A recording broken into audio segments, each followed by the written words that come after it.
Welcome to the Skeptic Zone, the podcast from Australia for science and reason.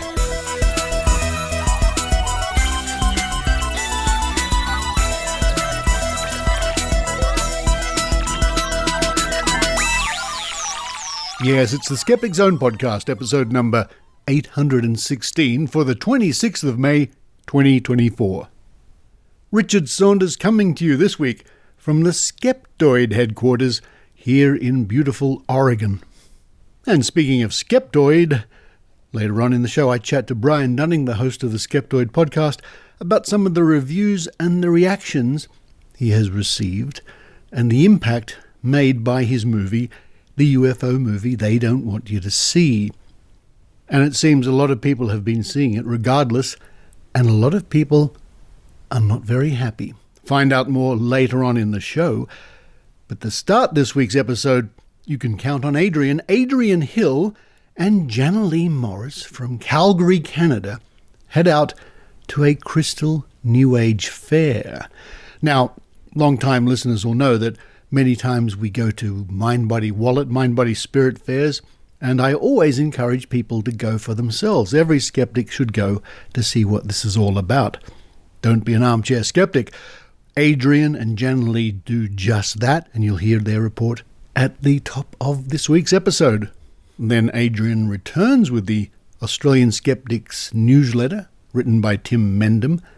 Then to round off the show today, we dive back into the Trove archives, newspapers from all over Australia, and we look for references to fortune tellers, a term you really don't hear much anymore. But that's all for me at the moment. A short introduction today because it's a full episode. It's time for me to run out the door here to the Skeptoid kitchen and maybe cook myself up a nice omelette. Oh yes, I've been watching Julia Child on YouTube, and I can make a pretty mean omelette these days. While I do that, I hope you enjoy the Skeptic Zone.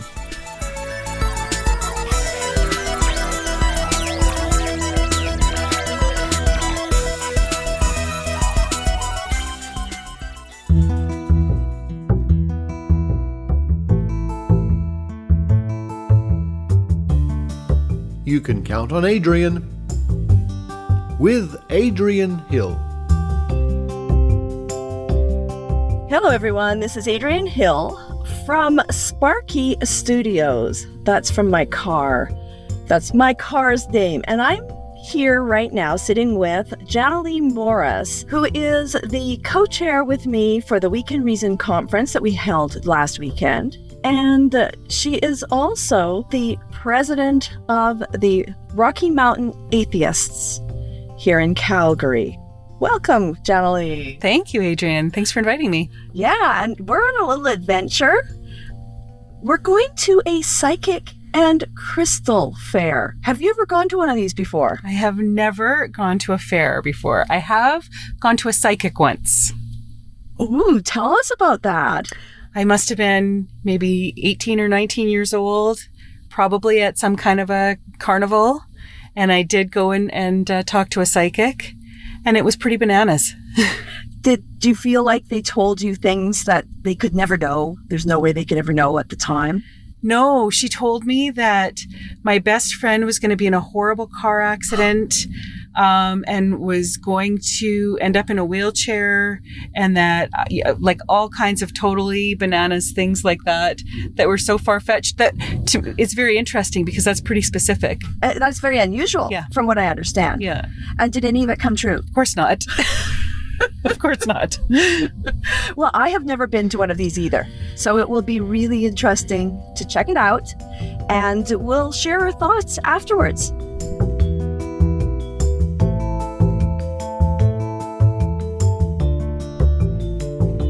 Hello, everyone. I am back at home, just above Skookum Studios, sitting out on the deck outside, enjoying a beautiful day here in Calgary. And Janalee and I have just got back from our adventure at the Psychic and Crystal Fair. So what did you think, Janalee? Well, that is the first time I've ever been to that kind of an event, and I am a little shell-shocked. It was amazing to me how busy it was It was amazing to me how the people seemed so genuine about their craft. Yes, they were very genuine. I think they were true believers. There was only maybe one fellow who I thought maybe not, and that was the very first encounter we had. And it was hard to tell, but he was a smooth salesman. He was selling all kinds of rocks and crystals from India and other places, I believe, some African countries. They were beautiful. Really beautiful. And different shapes. There were spheres. My favorite were the cubes that had a corner cut off. And he had an interesting story about those. Can you remember? Yes, he said that he was meditating and his third eye showed him a vision of these cubes rotating on their corners. And then he said as soon as he woke up from his meditation, he took that message from his third eye and called his stone grinders and had them start chopping corners off of his cubes. Yes, and they look beautiful. They did look beautiful. They weren't cheap though, so I did not buy one. Right. We were tempted. We were tempted. If there was anything I was going to maybe buy, well, we'll get to that later. We did buy something eventually, but that was something that I would have been very interested in just because they were very unique and very lovely. However, he also gave them mystical powers. Yes, he said that all crystals have power and radiate energy, but that depending on the shape that they were ground into, they had a different kind of energy. He explained that the spheres radiated energy out everywhere, but that the cubes somehow created a box of energy that I think he said stopped at the walls. Yes. I wasn't totally clear what he meant. No, I wasn't 100% sure, but definitely the energies do affect you as a person. And he also talked about how the colors can change that effect. Right. And that some of the shapes and colors relate to different parts of your chakra. Yes, the root chakra. The root chakra was with the cubes. After we talked with the fellow about his rocks and geometric shapes, we walked around. A lot of the booths with the psychics were full, and there was actually a wait list for a lot of them. The healing places, so there were several areas that were offering various types of healing, including Reiki, were empty. And we found one place that was quite interesting. And Janalee, tell me about it. So this was a place called My Healing House, and they were, I'll just read from the brochure. So she does symptoms root cause analysis. She helps you master your energy through human design activations and DNA activations. And unfortunately, we didn't get a chance to ask her very much about this. No. I am very curious to find out what happens if your DNA is not activated. That seems dangerous to me. That's right. Body energy alignment, body systems alignment, body energy restoration, and energy portfolio growth. That sounds like an investment strategy. It does. Yeah. I think that's where they take your money every month or something. And it looks like it helps with body symptoms, whatever those are. Beliefs. How does it help with your belief, I wonder? I don't know. I think it maybe it skews your belief system. It helps with your emotions, memories, resiliency keys. We might have to look that one up. That one I don't know. I don't know that one. And meta programs. Okay. Constellations. That's powerful. Magic if you can change the constellations. Then we get into the more familiar things like chakras and meridians. And then, of course, the last thing is your lifestyle. It will help. Your lifestyle. Now, the tarot card reader that we talked about your lifestyle and mine and the changes that we had to make. That's right. And apparently I am needing to make changes. And you are... I need to make decisions. You need to make decisions. And he was an interesting fellow. He had written a book and created some tarot cards. And you could buy that, the book and the tarot cards, for I believe it was $50. And his readings were typical of all of them. They were, I believe it was 20 minutes for $80. And then they went up from there. And 20 minutes, $80. Yes. I'm just astounded. That did really surprise me how expensive it was to get a reading. Yes. Yeah, I was thinking maybe $20 for a 10, 15-minute reading, but no, we didn't see anything under $80 for anything. And some of them even were higher than that. But they were mostly pretty competitive. I'm sure it sounds like they're traveling around Canada. Yes. And they've been on tour for several months, they said. Yeah. And so I think they kind of set their rates and away they go. It seems like they're a community. He did do a sort of tarot reading, but only from the book. We each picked a card, and then he went to the page in the book, and we read the page. And it was full of Barnum statements, which I'm sure listeners are not surprised about, so it could fit anybody. And one of the interesting techniques that I picked up on because of my work with Susan Gerbeck, we would say something, and then he would say, yes, I sensed that as you were walking up. Yes. But he didn't tell us that beforehand. No, but he sensed everything that we said after we said it. Yes. Yes. Yes, he was very aware. Remarkable. And he said that's why you need to have a tarot card reader, so you can't just use the book and the cards. That's just a primer. It's actually important for a psychic to be involved because they intuit more. Right. And you get a more precise reading, you get a better reading, a more in-depth reading. That's right. Did I get that right? I think that is what he said. And he also said that, tarot reading has been around for thousands and thousands of years, which of course is also not true. Well, then we moved on to what I called the angel healer. I was familiar with some of these terms, but Janalee, this was a new one for you. This is the first time I've heard of angel healers. And she was something. So she describes herself as also as a European psychic medium, been providing readings, spiritual messages. She's most affectionately known as the Angel Lady because she sees angels in her daily life and since she was a small child. So she told us that we each have 12 angels with us all the time, and they're guiding us and telling us what to do, but that she can communicate directly with those angels to help us, I guess, in our daily life. And I noticed a word that I was familiar with from episode number 768 on the Skeptic Zone, where we talked about Arcturian healers. And she said she was a starseed. And you had never heard that term. I had never heard that term before. And so she described to me how nobody is from the earth. We've all been planted here. Because the earth is a very important and sacred place. It's where we go to, our souls go to learn and to be tested. I presume that means that we're moving on to someplace afterward. I don't know if maybe this is sort of like the Australia of the universe, where they send us to atone for our sins. I don't know. Punish us for our crimes. And so I asked, because she was just talking in these generalities about, that we've been planted here from somewhere else in the solar system. And so because of the bit that I had done about Arcturian healing and angels, etc., I asked her, I said, if she meant Arcturus, and she said, that is one of many. And then she went on to list a whole bunch of other galaxies, star systems, you name it. She had a little trouble naming the different galaxies, but she seemed to imply that she was connected to all of them in some way. That's correct, yes. And she does also say in her little handout here that she has a crystal necklace that is shaped like a satellite dish, which collects psychic communications. Oh, wonderful.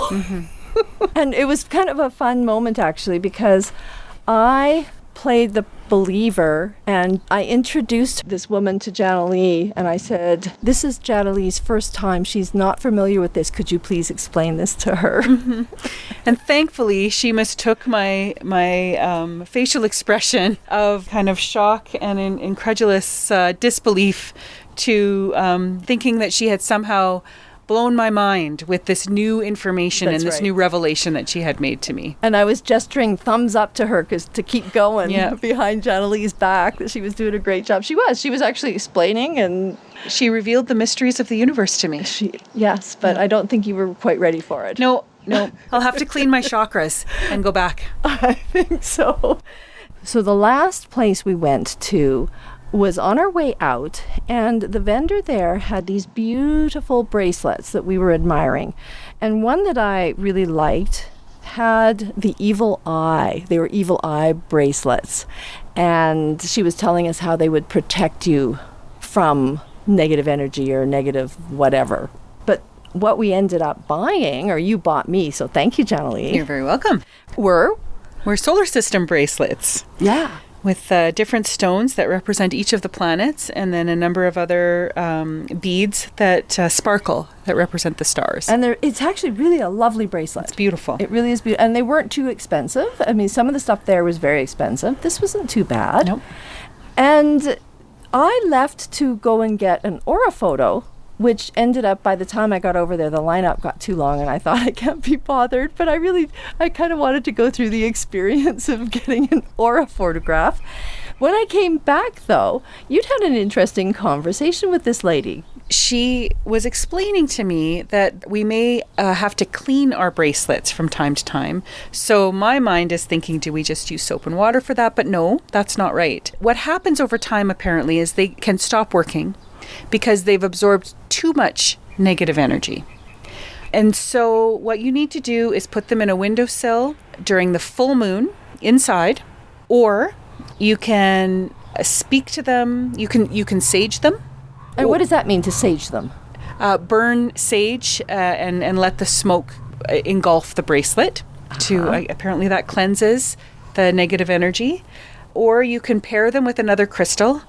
And the last thing she said was that you could actually just, with a pure heart, speak in a loving tone to your crystals, and that would also cleanse them. And that you were to set sort of a baseline, which seems very scientific, to set a baseline by first sitting with your crystals when you first get them and using an open heart to set your intentions. And so then you would know what the crystals feel like when they're clean.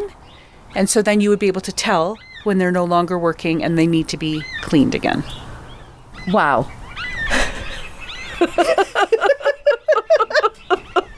It was so hard to keep a straight face at this, Adrienne. Well, after the first guy, we had to leave. I know. Because we wanted to laugh so hard. We were giggling. Yeah, it was too much. I mean, and they're so serious. And they're, as I say, lovely people, all of them. Yeah. I mean, but it's a little heartbreaking. I think we noticed probably 75% women, 25% men. Mm-hmm. We were a little bit surprised probably at how many men. There were more than I expected. Mm-hmm. Quite a few. And you did talk to one of them.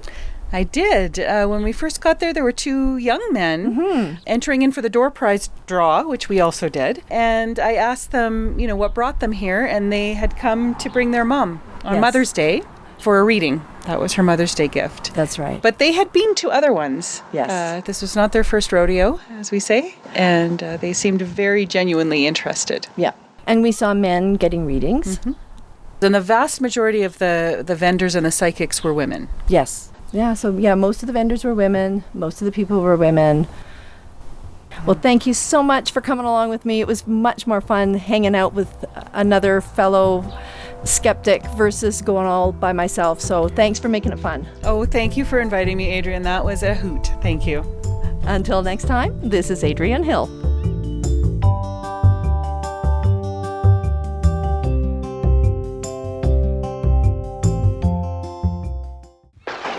Oh, Russ. Hey. Yeah. Oh, I'm glad I found you in line. These clouds are really freaking me out. I hate having to stand in line, and boy, what a line. These giraffes do not smell good. No, they do not, and they have such short necks. But I'm hearing we need to get on this ark. We gotta get on the ark. It is about to rain. God is about to destroy humanity. Hey, sorry. Are you Noah? Yeah, I know we look like humans, but we're actually we're totally. podcasters. We are podcasters, so it's different. Have you heard of Oh No, Ross and Carrie? We investigate spirituality, claims of the paranormal, stuff like that. And you have a boat and say the world's going to end, so it seemed like something for us to check out. We would love to be on the boat. We came 2x2. What do you think? Oh No, Ross and Carrie, available on MaximumFun.org.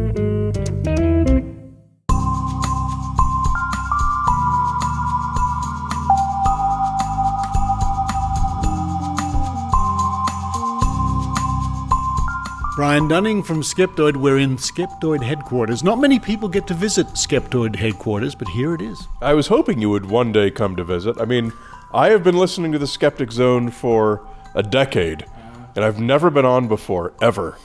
And I was hopeful for this one chance to finally get to be on your show, and maybe for you finally to be here in person. So I'm very honored. This is a big day for me. Thank you. Yes, well, I'm quite amazed by the Skeptoid headquarters. It's well hidden here in the underground bunker here in Oregon.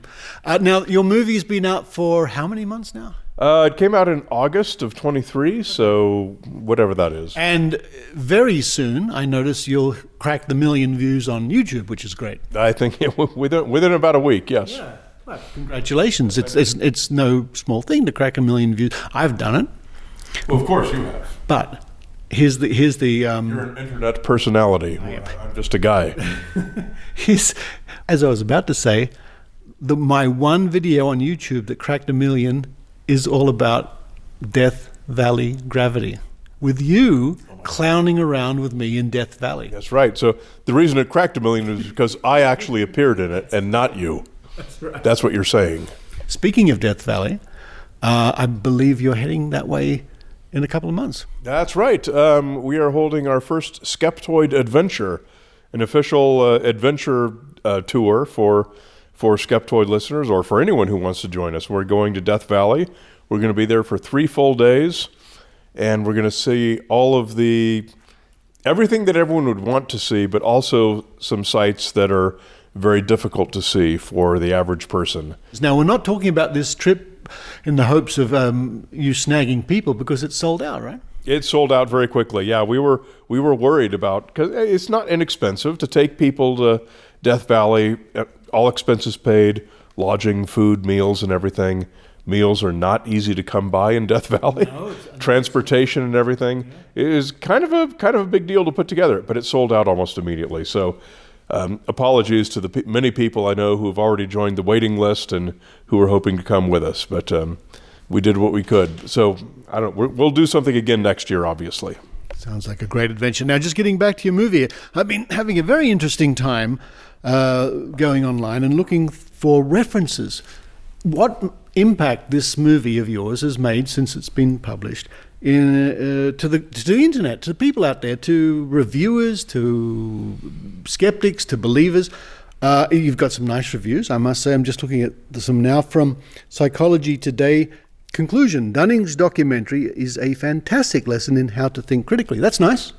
Yeah, the Psychology Today is not exactly the place to go for movie reviews, and that was completely unexpected. Out of the blue, it's, I think, the only published review that didn't come from when you release an independent film.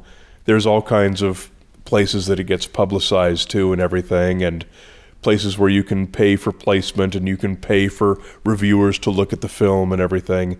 And you know and expect where those reviews are going to be published. But Psychology Today was completely out of the blue, completely over the transom. This guy, I didn't know him. It was a totally honest review, and it was probably the most perfect review I could have asked for. It was exactly what I was hoping to accomplish with the film. Unlike many of the reviews I've seen on YouTube, but before we get to that, in my research just today, I noticed, and I brought this to your attention, that you can buy the movie on DVD from many different places, which is very strange. The prices vary a lot, but it seems to me one of the services offered by your distributor.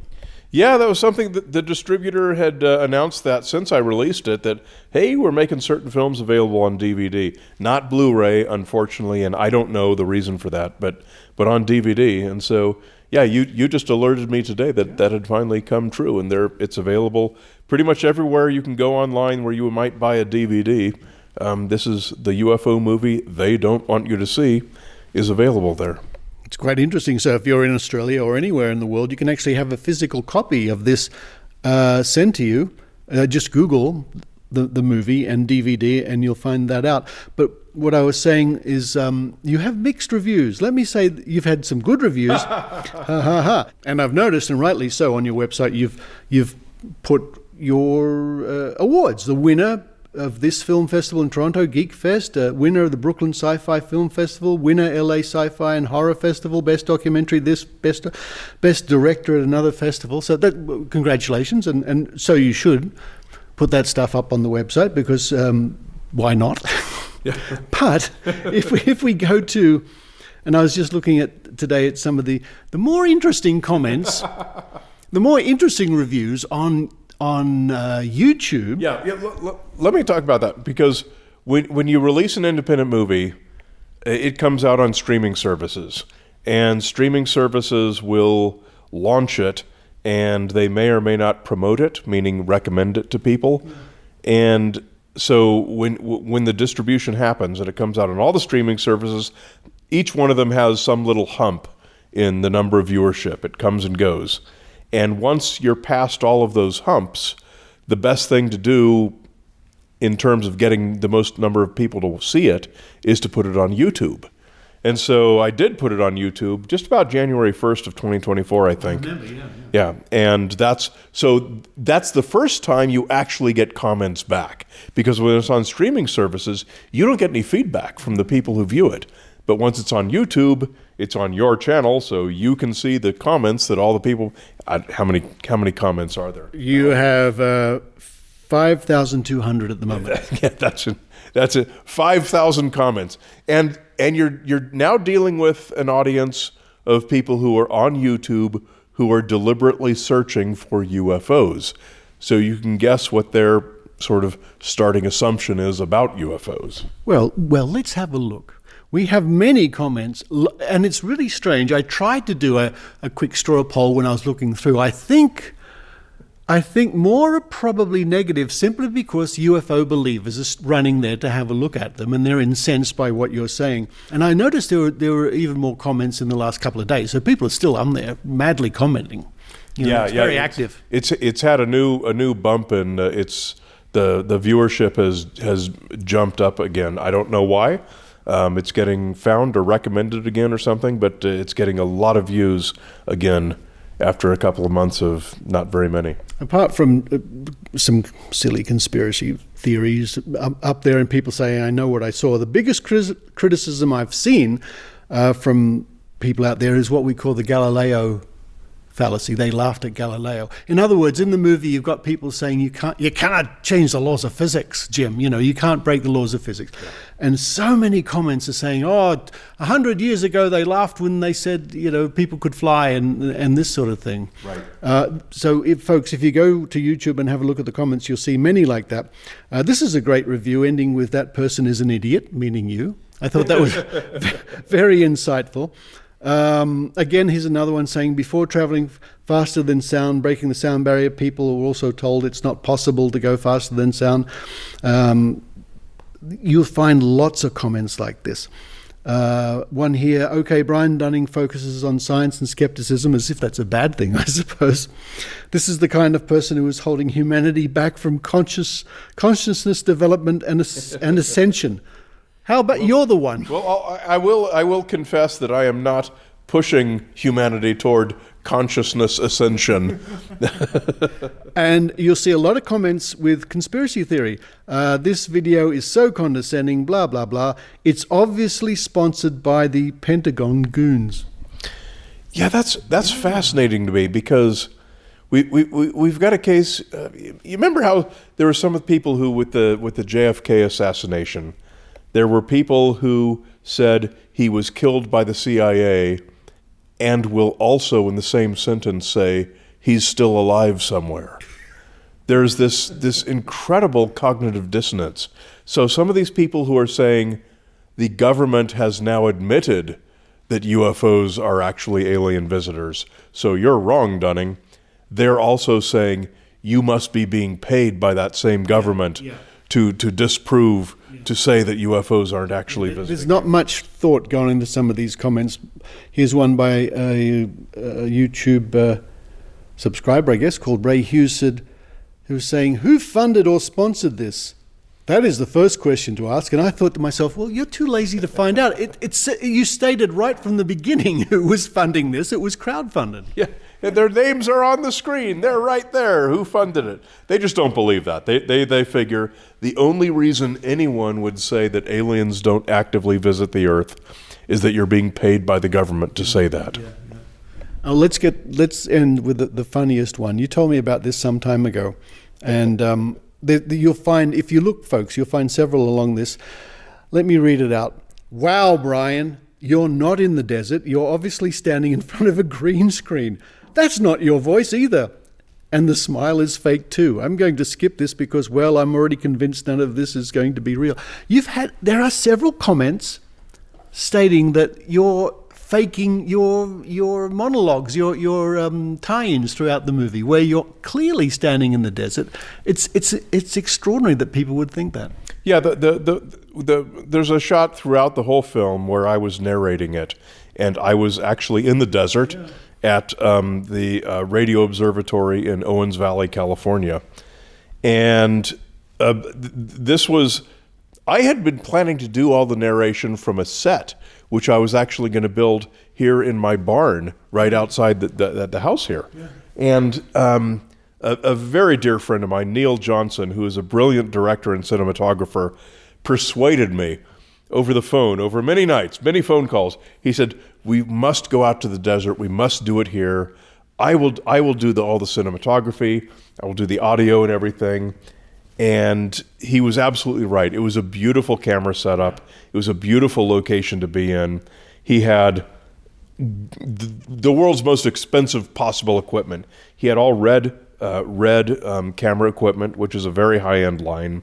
He had this super expensive Sennheiser microphone, and we had zero wind, and we had just the perfect conditions for location shooting. And as listeners to this show know, some months ago I interviewed you about the fact that you got hypothermia doing that shoot.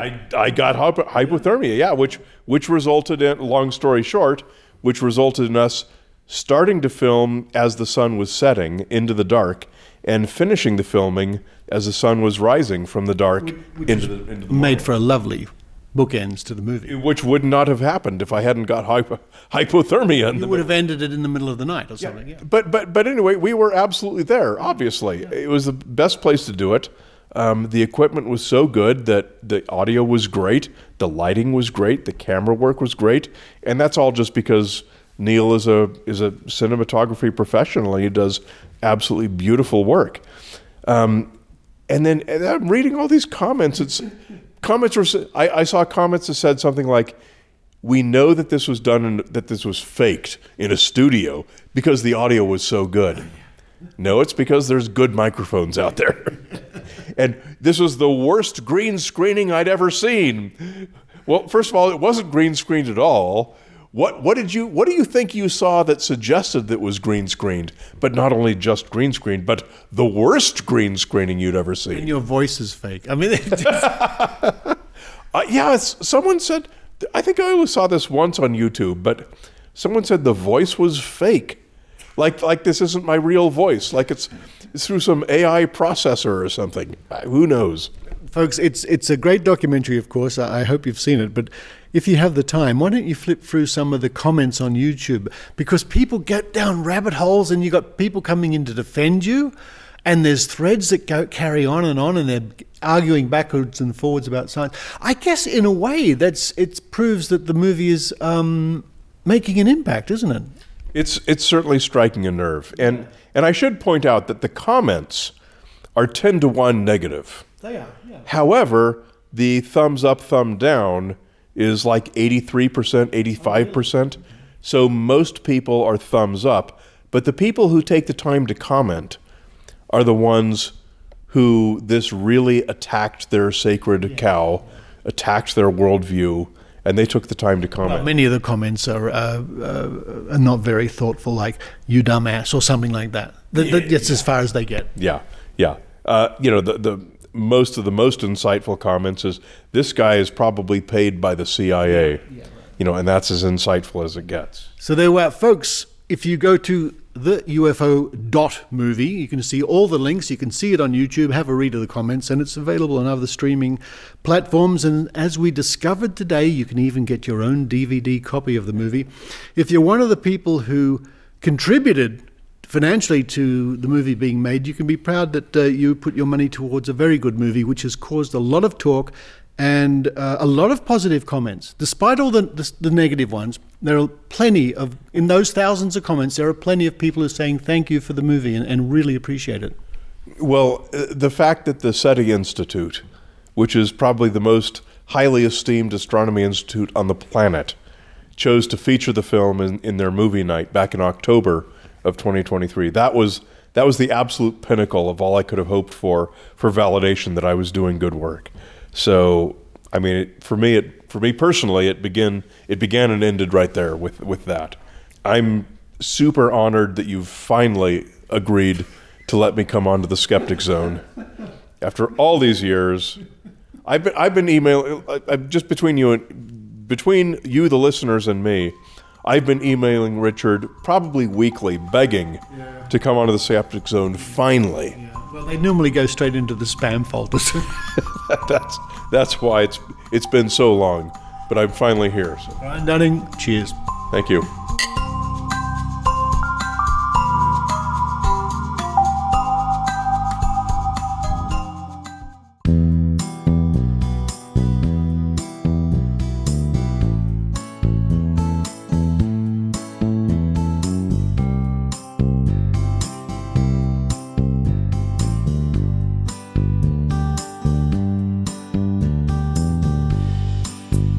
Hello, this is Adrienne Hill from Skookum Studios in Calgary, Canada, wearing my Drop Bear tee that Tim Mendham gave me and holding my cappuccino-filled Skeptic Zone mug. And I'm here to read the highlights from the Australian Skeptics Newsletter. And if you do not know what a Drop Bear is, I suggest you check out the full story on the Wikipedia page. Tourists to Australia, beware. This is newsletter number 198. But don't forget, you can subscribe to this newsletter and get it delivered to your inbox every other week, complete with links to all the stories mentioned. The newsletter also has a list of all the skeptical meetings and meetups around Australia. Just go to skeptics.com.au to sign up. But now let's see what Tim Mendham has for us this time. Hi all, says Tim. Those of us in the Southern Hemisphere, that's the half on top of the world, are heading toward midwinter. So be prepared for revelry and ribaldry in Antarctica, where June 20th and 21st is apparently the continent's primary cultural holiday. And, along with Antarctica Day, which is December 1st, is one of two principal Antarctic holidays. Frozen daiquiris, anyone? Read on, Tim. Okay, Tim, I'll do just that. Skepticon 2024 in Sydney, November 23rd through 24th. Skepticon 2024 will run from November 23rd through 24th at the Guthrie Theatre, University of Technology, Sydney, with an opening function at the Occidental Hotel in York Street, Wynyard, on the evening of November 22nd, the Friday preceding the convention. Tickets for the convention and the program of speakers will be available in July. Videos of Fireball over Europe. A spectacular fireball last weekend traveling over France, Spain, and Portugal has led to dozens of videos being posted online. Makes you wonder that something traveling at 160,000 kilometers per hour at a 60-kilometer height, appearing without warning, could be filmed so many times. Yes, it was bright. Yes, it was on a weekend night. And yes, it was spectacular. But people still had cameras that captured it. Social events, dash cams, security cameras, traffic cameras, and all for an event that took no more than a couple of seconds. Which makes you wonder why videos of UFOs which, while probably not as spectacular, but do sit in the sky longer, are so blurry and shaky. The Great Daylight Fireball of August 1972 appeared in bright daylight without warning and visible for under 2 minutes, and yet was seen by thousands and photographed numerous times in an age before mobile phone cameras. Pentagon UFO reports. Hasty and hastier. This is a good article on noted UFO investigator Mick West's take on recent U.S. Department of Defense reports on their own UFO investigations. Too quick to say unidentified. Too quick to say resolved. Bad energy over Oprah's secret method. The price of being a skeptic. An online Reddit user said she found it wildly inappropriate when she discovered that her radiology station co-workers, followers of Australia Rhonda Byrne's pseudoscientific The Secret book as promoted by Oprah Winfrey, believed their patients were sick because of the so-called bad energy they, quote, put out into the universe, end quote. And yet, when she confronted them, they took it up with the managers. The upside? Management forbade her from touching anyone else's stuff, which meant that she would no longer have to clean up after them. We're putting the finishing touches to the June 2024 issue of The Skeptic, a look at pre-Darwin evolutionaries and the fellow traveler whose heritage was tarnished with strange ideas, the reality of toxoplasmosis, a pseudo-archaeology pioneer with an evil twist, and a lot more. If you haven't subscribed yet, now is the time to do so. You can sign up for a hard copy or digital edition, or both, since the digital is offered free to those who take up the hard copy version. New subscriptions start with the next issue, but you can also order a copy of the most recent one as a treat. Contact the editor if you're not sure if your existing subscription needs renewing. Skeptics in Action. If you have any ideas for stories or want to contribute to Skeptics communications, such as the magazine or Facebook page, or just have something you want to get off your chest, then you're welcome to get in touch. News leads should be sent to newstips@skeptics.com.au. Submissions for the magazine, etc. should go to editor@skeptics.com.au. Harry Kane curse. Psychics response. Football fans think Harry Kane, the UK captain and current Bundesliga player, is cursed because he hasn't been doing too well lately. My guess is he needs to practice his deke. Daily Star Sport turned to the living Nostradamus, who talks about energy, a tarot card reading witch, who said there's a fine line between curses and bad luck, and Uri Geller, who suggests a group think session. Oh dear. A query to AI says, quote, attributing it to a curse is more of a tongue-in-cheek way to talk about his challenges rather than a serious belief in any mystical force at play, end quote. More sense from a machine than a bunch of psychics. Who'd have picked that? Northern Lights fueled paranormal activity. Some flies in the ointment of claims inspired by the recent aurora activity. Most energy from solar flares never reaches the Earth's surface, and if it did, electronic, psychic gear would probably have serious electromagnetic interference. And why don't those in the Arctic areas have constant paranormal sights? And like most Northern Hemispherians, this story ignores any aurorae south of the equator.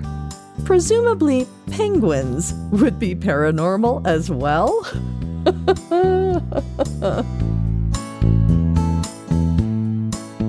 Still, the silliest story of the week. Here we go again. The ongoing spectacle of singer Brocard and her on-again, off-again romance with the ghostly Eduardo. She has now taken up with a possessed clown doll, and apparently Eddie Spirit is none too pleased. So much so that Brocard keeps finding the clown down by the front door. A subtle hint, but she insists she isn't going to marry the clown. Well, I don't know, but we are starting to get the impression that this story isn't true. Well, that's all for this week's newsletter. And for this week's Canadian word, I chose Deke, and that's spelled D-E-K-E, in homage to the National Hockey League playoffs that are happening now. According to etymology.com, Deke is a verb, and it is, quote, 1960 ice hockey slang for a quick feinting move meant to induce an opponent out of position, short for decoy, end quote. But according to several other sources, including the Merriam-Webster dictionary, quote, deke originated as a shortened form of decoy. American writer Ernest Hemingway used deke as a noun, referring to hunting decoys in a number of his works, including his 1950 novel Across the River and Into the Trees. In the 1940s, deke began appearing in ice hockey contexts in Canadian print sources, in reference to the act of faking an opponent out of position, much like decoy is used for luring one into a trap, end quote. And to finish, if you happen to see the skeptical fairy godmother Angel in the supermarket this week, don't be surprised if she has a Canadian bag box to help her shop for real Canadian maple syrup. And watch out for her fast deke as she races for the last bottle. Until next time, this is Adrienne Hill.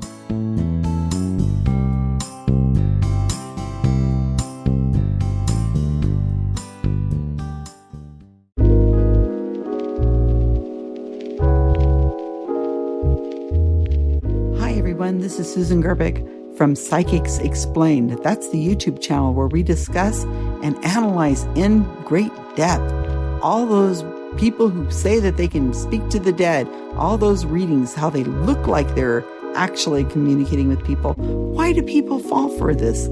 There's a reason. It's much more complicated than you would think. Come to my channel, watch our videos. We would love to have you become part of our conversation. Just visit us on YouTube at Psychics Explained or Psychic Sex Planed on YouTube.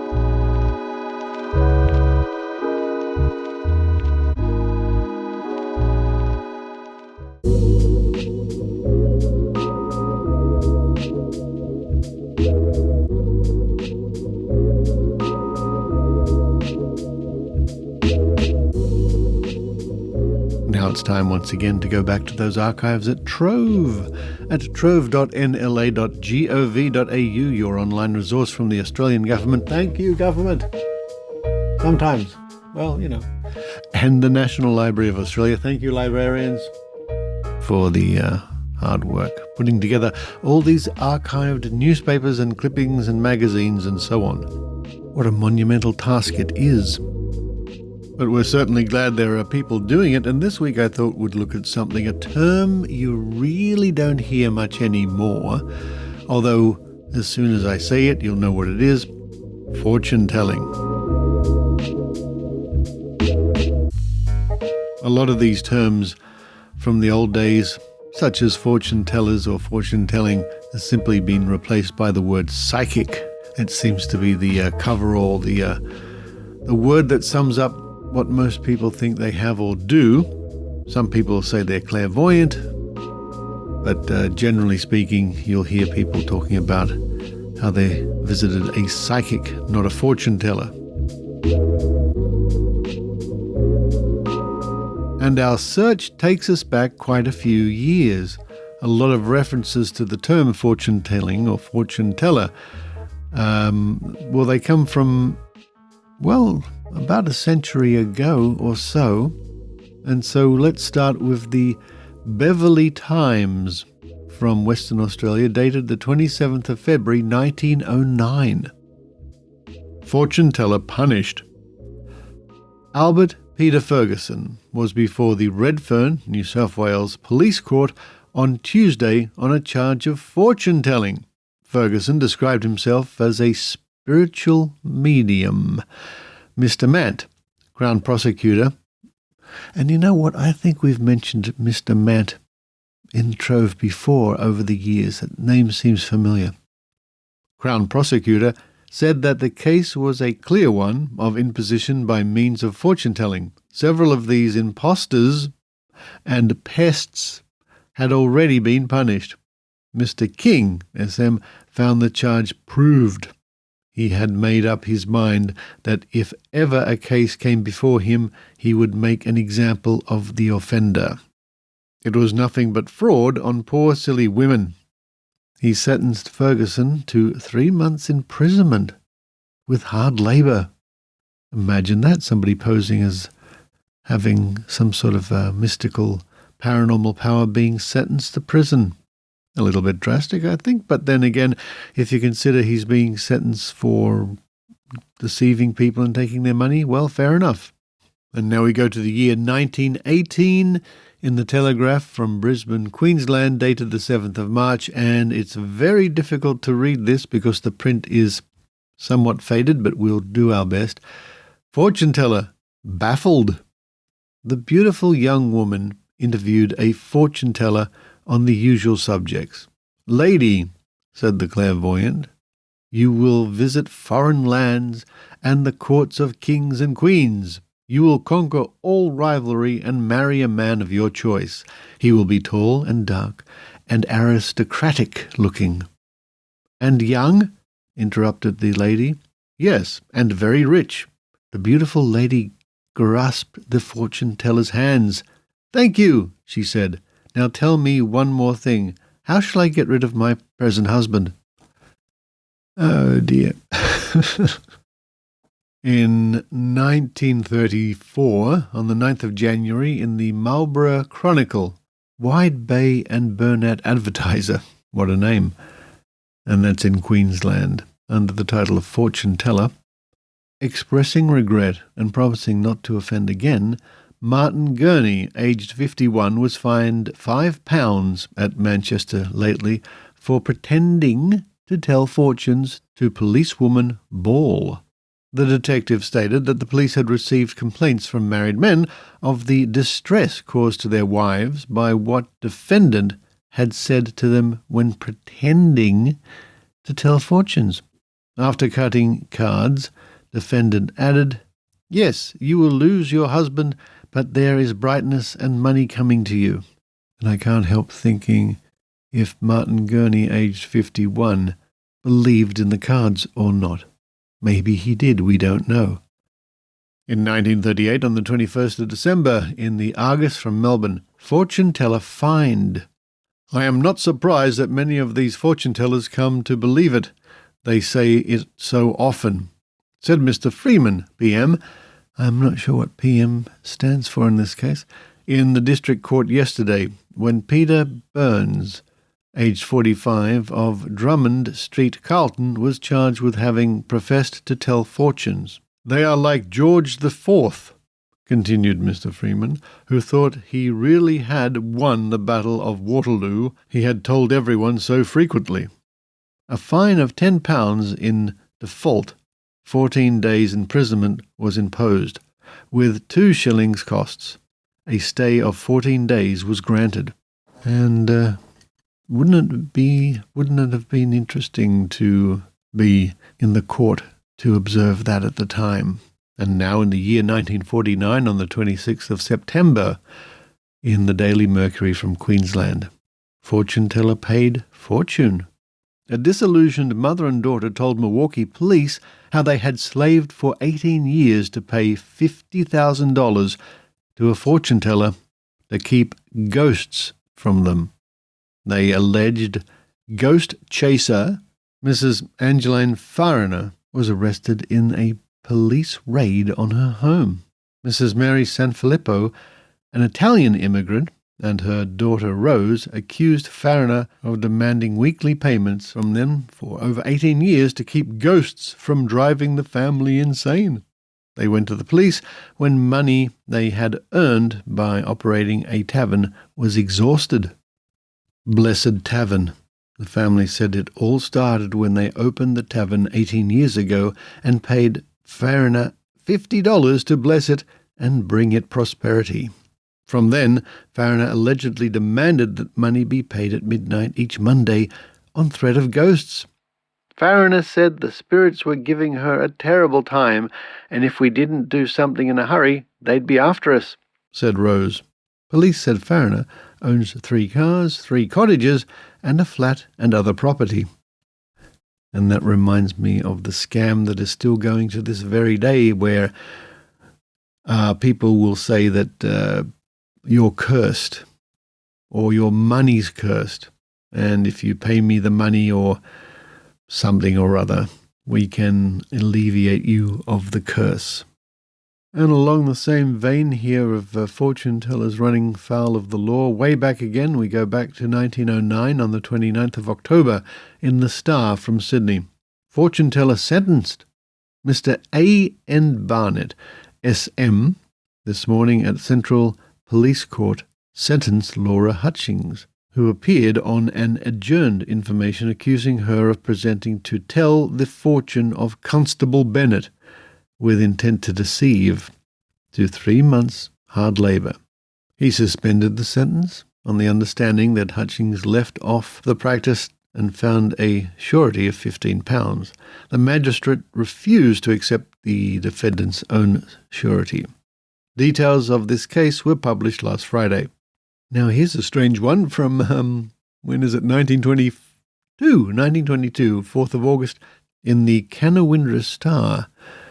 Where's that? That's in New South Wales. Okay. Fortune teller swindled. How a fortune teller was robbed was told to the Sydney police recently. A man asked the fortune teller what was going to win at certain race meetings. She named 3 horses. The man went away, and after the race lodged a telegram addressed to himself with the 3 horses placed. When he received the wire, he went along to the teller of fortunes and, after stating her tip was right, handed her a £5 note, telling her to take £1 as a mark of appreciation.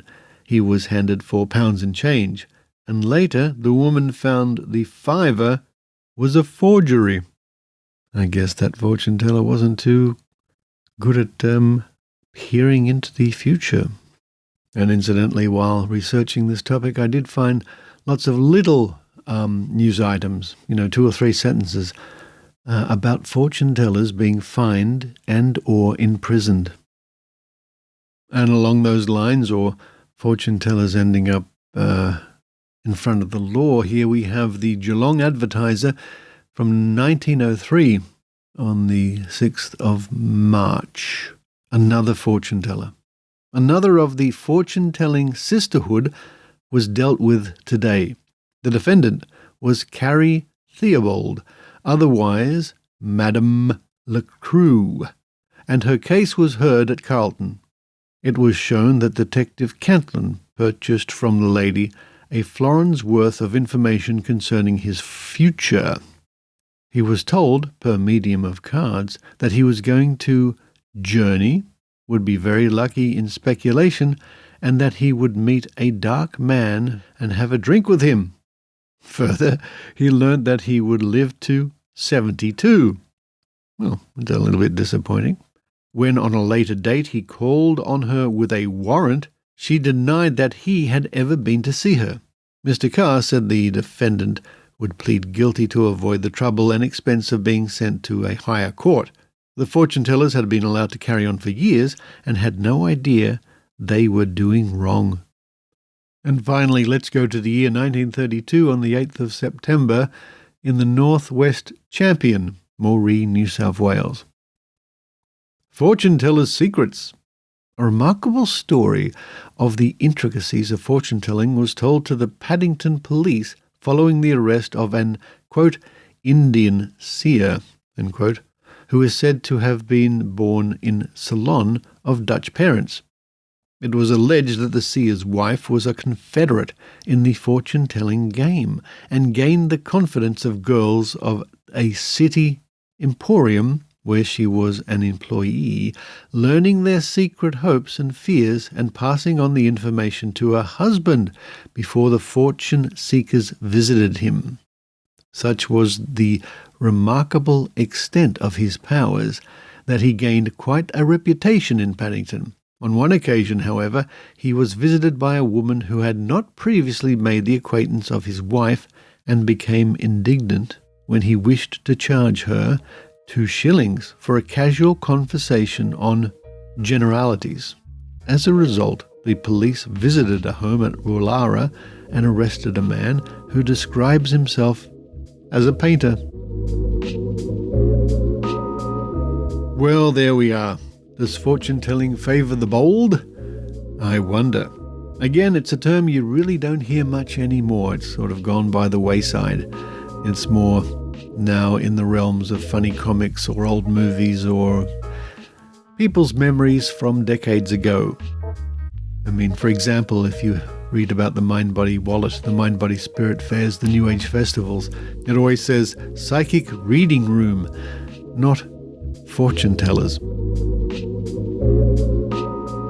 But you would be very fortunate indeed if you visited Trove at trove.nla.gov.au and typed in your search, because when you do that, you never know what you might find.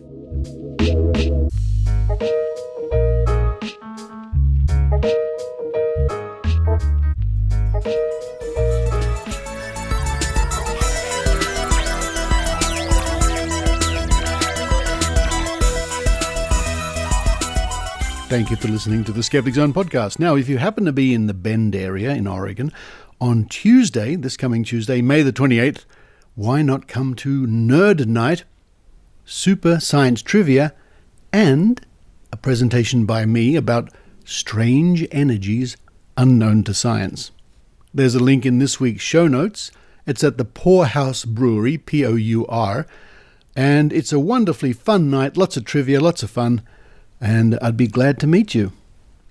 And I hope on next week's episode we might have a few highlights and bits and pieces from that science night here in Bend. It's a beautiful day here in Bend. The sun is out. It's a nice cool morning, which I enjoy very much. And I think a nice hike in the woods is in my future very soon. Thank you to those people who contribute to the Skeptic Zone every week or every month via PayPal or Patreon. It goes without saying, but I say it anyway. Without your support and help, there would be no Skeptic Zone.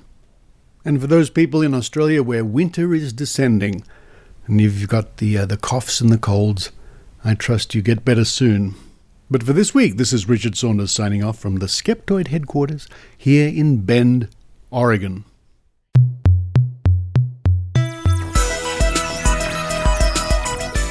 You've been listening to the Skeptic Zone podcast. Please visit our website at www.skepticzone.tv for episodes and show notes with links going back to 2008. You can follow the Skeptic Zone on Facebook, X, TikTok and YouTube by clicking the links at our homepage, together with links to support the show financially via Patreon or PayPal. The Skeptic Zone is an independent production. The views and opinions expressed by our guests are not necessarily those of the Skeptic Zone podcast or any other skeptical organisation.